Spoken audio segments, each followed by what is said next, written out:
Hey y'all, welcome in. In today's video, I'm going to be talking about divorce. Yes, the big D-I-V-O-R-C-E. I know it's difficult, and it's even difficult later in life. And I have realized that over, I don't know, the last decade at least, that marriages are ending later and later in life. And I went through a divorce in my 40s, and I can't even imagine going through it now in my mid 50s. But there is hope, y'all. So I entered my first marriage out of fear of being solo. I knew I was like 21 years old, and I knew I didn't want to live at home anymore.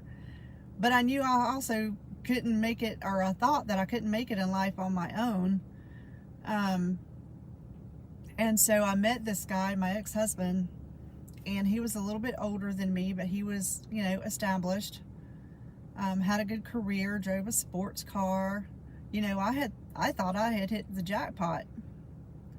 And, that's where I messed up, because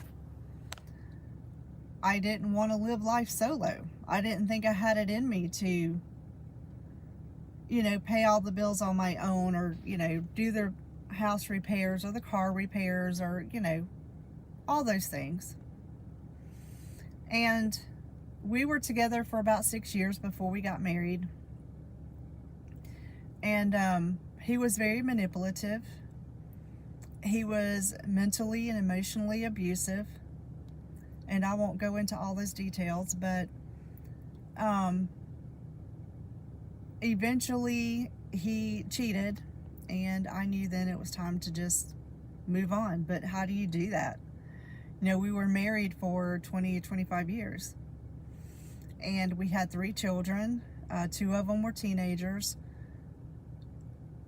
And, it was hard, but I started over basically with nothing. I think I had $500 to my name that I had been stashing away because he never wanted me to work, so I didn't have my own income.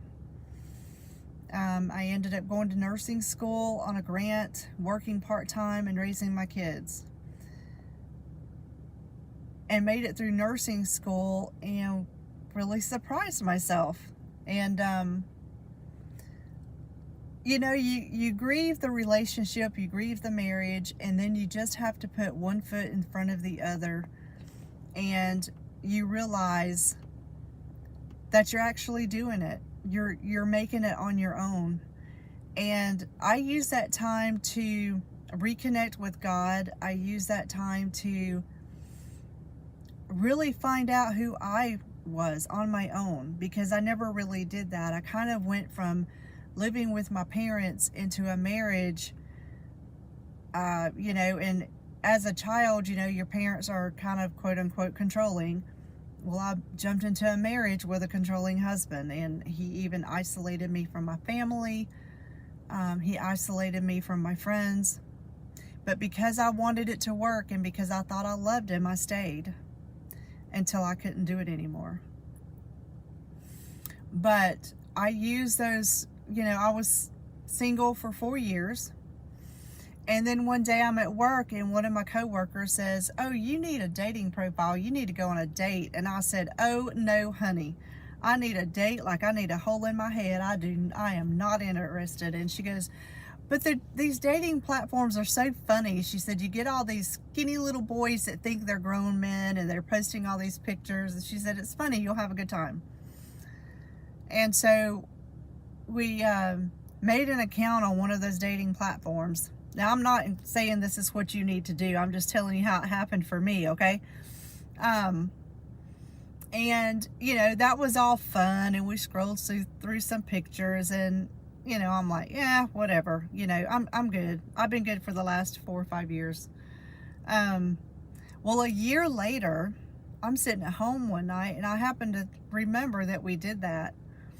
Now, in that 4 or 5 years, in building my relationship back up with God and with myself, I started to pray for the kind of man that I wanted, because I wasn't going to settle. And I basically prayed my current husband in.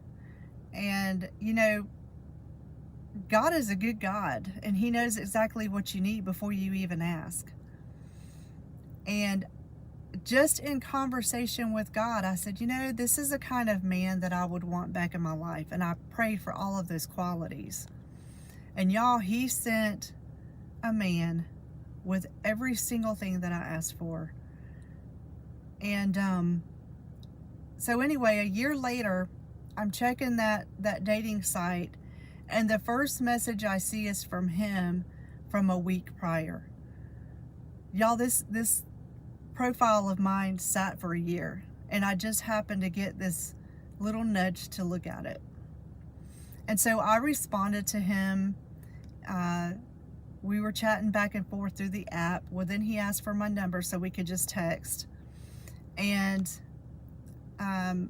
we met at a restaurant towards the end of that week, I believe. It's been so long ago. And then we've been together ever since. And there are good men still out there. You just have to find them. But don't go out to, don't go out to bars or anything like that. Just trust God that He is going to do what is best for you. And talk to Him and let Him know what kind of a man you want. And it'll happen. There are good men still out there, and I tell you what, I've got one of the good ones. There's a song out there called One of the Good Ones, and he that song is perfect for him. And he loves me unconditionally. I put on a lot of weight. He never said a word. I've lost about 75 pounds, and I feel a whole lot better, but he never left. His love for me and his duty as a husband has never faltered. I trust him with everything in me. He's never given me a reason to doubt him. He matches my criteria that I prayed for exactly. And most importantly, he makes me feel safe. And he is interested in my hopes and my dreams. And if I wanted to learn something new, like YouTube, I eventually told him I wanted to try YouTube. He was very encouraging. I wanted to start a laser engraving business. I wanted to learn how to do it and, get used to doing it and learn it before retirement so we could have, a retirement income. Y'all, he went out and he bought me a laser engraver. And without telling me that he did it. And I got it for Christmas last year. So y'all, I hope this video encourages you. I know it's a difficult time. Mourn for as long as you need to, and then rediscover yourself. Use this time of being solo to rediscover who you are and reconnect with the world. And anyway, guys, that's it. If this video has encouraged you, please leave me a little comment down below.